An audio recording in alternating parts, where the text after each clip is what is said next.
Hello friends, welcome to HP Study Hub. I hope you all are doing well. Today is 25th नवंबर। तो चलिए देखते हैं 25 नवंबर के current affair और static GK के टॉप 10 इंपॉर्टेंट क्वेश्चन जो आपके आने वाले किसी भी एग्जाम के लिए बहुत ही ज़्यादा इंपॉर्टेंट है। बिफोर वी गोइंग, अगर अभी तक आपने हमारे YouTube channel HP study hub को सब्सक्राइब नहीं किया है तो जल्दी से हमारे चैनल को सब्सक्राइब करें ताकि इस चैनल से रिलेटेड कोई भी वीडियो और नोटिफिकेशन को आप मिस ना करें। तो चलिए शुरू करते हैं आज के इस लेक्चर को। क्वेश्चन नंबर 1, प्रधानमंत्री नरेंद्र मोदी ने किस पड़ोसी देश में रुपे कार्ड चरण 2 का शुभारंभ किया है?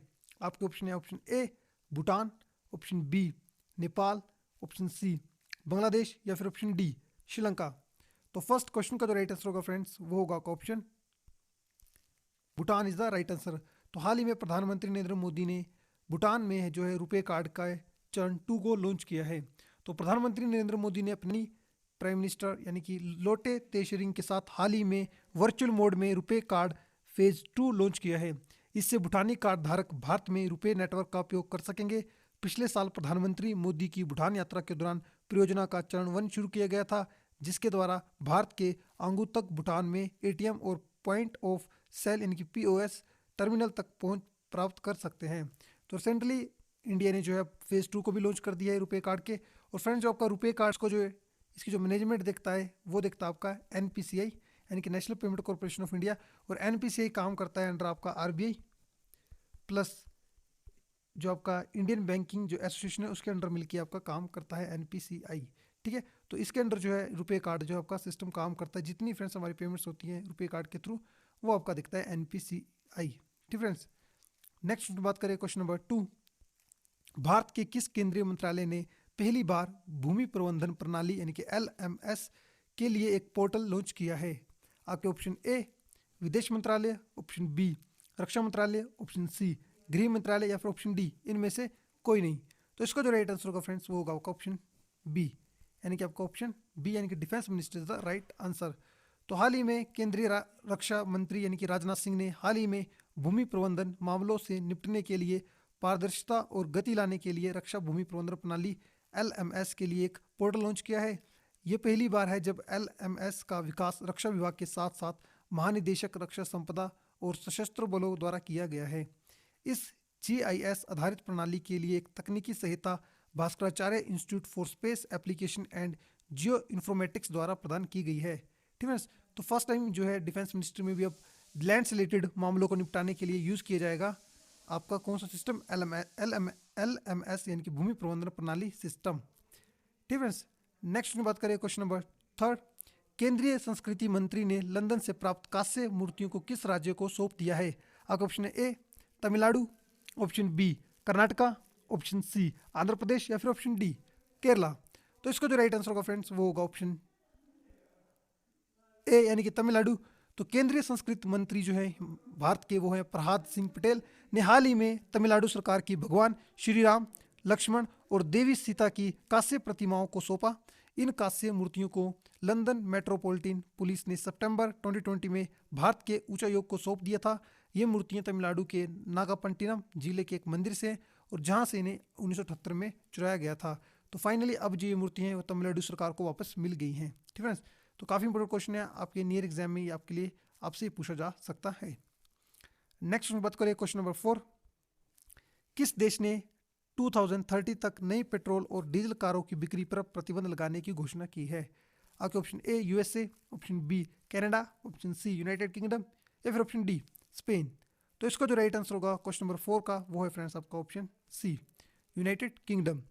तो हाल ही में यूनाइटेड किंगडम ने फैसला लिया है कि 2030 से नई पेट्रोल और डीजल कारों को और वैन की बिक्री पर प्रतिबंध लगाने के लिए प्रतिबद्धता व्यक्त की है। यह समय सीमा ब्रिटेन द्वारा पूर्व में किए गए वादों की तुलना में 5 साल पहले है। इससे पहले प्रधानमंत्री बोरिस जॉनसन ने 2050 तक उत्सर्जन को शुद्ध शून्य करने के लिए ग्रीन रेवोल्यूशन की घोषणा की थी। पिछले साल ब्रिटेन 2050 तक शुद्ध शून्य उत्सर्जन लक्ष्य निर्धारित करने वाला G7 देश बना था। तो फर्स्ट कंट्री बनी थी यूनाइटेड किंगडम जो था जीरो कार्बन मिशन की बात करेगी 2050 तक, और ये G7 कंट्री में से फर्स्ट कंट्री थी जिन्होंने ऐसा टारगेट लिया था। तो हाल ही में रिसेंटली ठीक है इन्वायरमेंट प्रॉब्लम से लड़ने के लिए उन्होंने ये भी फैसला लिया है कि 2030 तक जो पेट्रोल से बनी गाड़ी होंगी नहीं उनको जो है उनकी बिक्री के ऊपर बिल्कुल बैन लगा दिया है। किसने? यूनाइटेड किंगडम ने। और यूनाइटेड किंगडम जो प्राइम मिनिस्टर हुआ आपके Boris Johnson. Next question, question number 5, धरनी पोर्टल जिसे खबरों में दिखा गया था किस राज्य सरकार द्वारा शुरू किया गया है? आपका option A Telangana, option B Punjab, option C Bihar या फिर ऑप्शन डी गुजरात। तो इसका जो राइट आंसर होगा वो होगा ऑप्शन ए तेलंगाना। ठीक फ्रेंड्स, तो तेलंगाना के मुख्यमंत्री हैं चंद्रशेखर राव ने हाल ही में घोषणा की कि गैर कृषि भूमि और संपत्तियों के पंजीकरण को धरनी पोर्टल के माध्यम से शुरू किया जाएगा। और ये एक एकीकृत भूमि रिकॉर्ड प्रबंधन प्रणाली पोर्टल है जिसे अक्टूबर के महीने में लॉन्च किया गया था।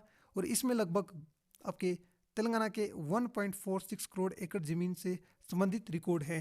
ठीक है, और मूल रूप से केवल कृषि भूमि को धरनी पोर्टल के माध्यम से पंजीकृत किया गया था।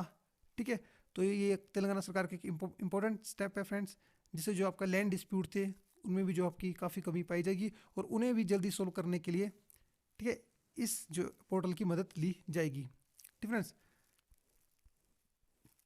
नेक्स्ट क्वेश्चन की बात करें, क्वेश्चन नंबर 6, ये आपका क्वेश्चन स्टैटिक जीके से। राष्ट्रीय गणित दिवस कब मनाया जाता है? National mathematics day celebrated on which day? आपके ऑप्शन ए 17 दिसंबर, ऑप्शन बी 22 दिसंबर, ऑप्शन सी 20 दिसंबर या फिर ऑप्शन डी 25 दिसंबर। तो इसका जो राइट आंसर होगा वो होगा ऑप्शन बी, यानी कि ऑप्शन 22 दिसंबर को सेलिब्रेट किया जाता है नेशनल मैथमेटिक्स डे। तो राष्ट्रीय गणित दिवस 22 दिसंबर को मनाया जाता है और ये दिवस जो है प्रसिद्ध गणितज्ञ जो है इंडिया के श्रीनिवास रामानुजन के जन्मदिन पर मनाया जाता है। ठीक है, आपने याद रखना है श्रीनिवास रामानुजन के जो आपकी बर्थ एनिवर्सरी वो सेलिब्रेट की जाती है एज अ नेशनल गणित डे। और इंटरनेशनल मैथमेटिक्स डे जो है फ्रेंड्स वो सेलिब्रेट किया जाता है 14 मार्च को। ठीक है फ्रेंड्स, और इसे याद करने का बहुत ही आसान तरीका है। ठीक है, आप इसे याद कर सकते हैं। पाई की वैल्यू क्या होती है फ्रेंड्स? देखो पाई की जो वैल्यू होती है फ्रेंड्स वो होती है आपकी 3.14। ठीक है, तो 3 का मतलब यहाँ पे 3 कौन सा महीना होता है? मार्च। और 14 का मतलब उस दिन की तारीख, यानी कि 14.3 जो है यानी कि 14 मार्च को सेलिब्रेट किया जाता है हर साल इंटरनेशनल मैथमेटिक्स डे। ठीक है, तो आप पाई की वैल्यू याद रखिए 3.14, ये इसका जो होगा इंटरनेशनल मैथमेटिक्स डे का आंसर होगा। नेक्स्ट क्वेश्चन, क्वेश्चन नंबर 6 के बाद क्वेश्चन नंबर 7, भगत सिंह, राजगुरु, सुखदेव और जय गोपाल किस षड्यंत्र में शामिल थे? आपको ऑप्शन ए कानपुर षड्यंत्र, ऑप्शन बी लाहौर षड्यंत्र, ऑप्शन सी भागलपुर षड्यंत्र या फिर ऑप्शन डी अलीपुर बम केस। तो इस क्वेश्चन का जो राइट आंसर होगा भगत सिंह, राजगुरु, सुखदेव और जय गोपाल शामिल थे लाहौर षड्यंत्र में। तो फ्रेंड्स हुआ क्या था कि लाला लाजपत राय की हत्या का प्रतिशोध लेने के लिए भगत सिंह, राजगुरु, जयपाल और सुखदेव ने पुलिस प्रमुख स्कॉट की हत्या का षड्यंत्र रचा, परंतु उन्होंने जेपी सोल्डर्स को गोली मारी जिससे उसकी मौके पर ही मौत हो गई। ठीक है, तो इसी आपके इंसिडेंट को लाहौर षड्यंत्र के नाम से कहा जाता था। और लाला लाजपत राय की जो हत्या हुई थी वो हुई थी फ्रेंड्स जो साइमन कमीशन का विरोध कर रहे थे और यहाँ पे इनके ऊपर लाठीचार्ज किया गया था सोल्डर्स द्वारा। ठीक है, और जहाँ पे उनकी जो यहाँ पे गंभीर हुए थे, ठीक है, उन काफ़ी गंभीर चोटें आई थी जिसके कारण इनकी मौत हो गई थी। तो उसका बदला लेने के लिए भगत सिंह, राजगुरु और जयपाल ने एक प्लान किया और जिसके कारण जो थी इस प्लान में उन्होंने जेपी सोल्डर्स को गोली मारी थी।